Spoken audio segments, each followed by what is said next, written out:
And we're joined now by Senator Maria Cantwell, who is the top Democrat on the Commerce Committee, which has oversight of the National Oceanic and Atmospheric Administration, or NOAA, and the National Weather Service. Good morning, Senator. Good morning. These agencies are being looked at carefully right now, as you know. Just this morning in Texas, we are seeing the National Weather Service issue another flash flood warning for that very same part of central Texas, Kerrville. In fact, the ground search for victims had to be halted because of this warning. There's been so much scrutiny of what went wrong or what more could have been done. In your view, at the federal level, is the National Weather Service doing everything it should be doing? You mean at this moment?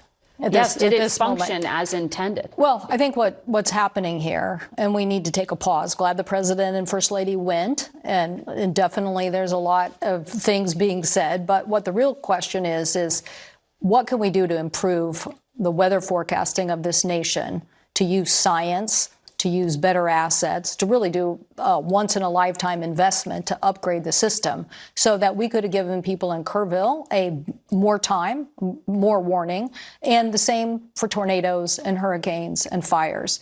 And so I think what we're learning is that in this last week, we've had 4 events that have all broken huge records for weather and precipitation. That means more flooding. So we know now we're having more extreme weather. What is our response to that? To make sure we never have another Kerrville again.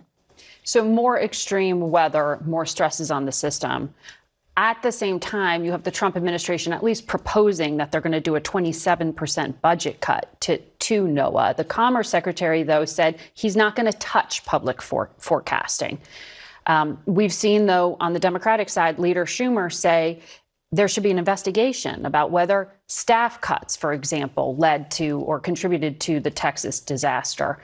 Are Democrats being too quick here to blame the politics? You know, I liked I liked your opening story about the GAO report and saw what my colleagues presented.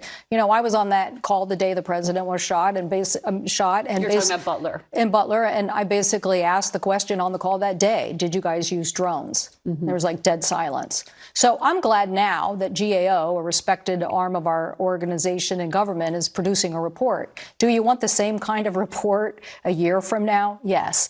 What we want is to make sure that we understand what happened, but doing blame gaming isn't going to bring people back. But the press has every right to ask hard questions to try to figure out what do we need to do to improve weather forecasting. Well, I ask that because the DNC and Democratic leaders have said things like this. You're talking in substantial, specific policy language. Yes. And that's not what's coming from leadership. That's why I'm asking you. Well, what's important to know is that in this particular storm, what we had is very warm surface conditions in the Gulf. That meant the storm was going to move slower. It meant it was going to drop more precipitation.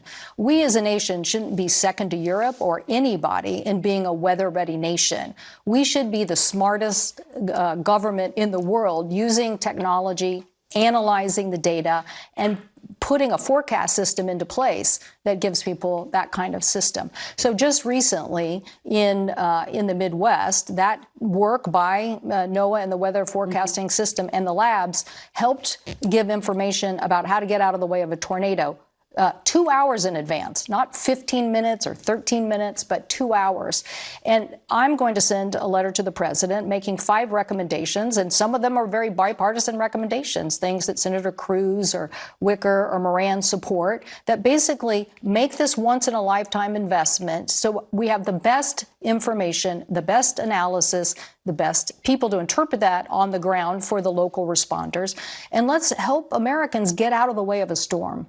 So on that point, in your recommendations, we are still seeing a proposed budget cut. We are still seeing staff cuts. And the administration is talking about privatizing parts of NOAA. Yep. Can you do all of that and then accomplish the outcome you're asking for? Well, I think that's what we're going to try to draw attention to. Senator Cruz and I both support upgrading our Doppler radar system. That is, having a system that gives you more information about what the storm is likely to do. It's one of the reasons why Europe is a little ahead of us, and you hear about their forecasting system, is because they do more analytics around data that give them higher predictability.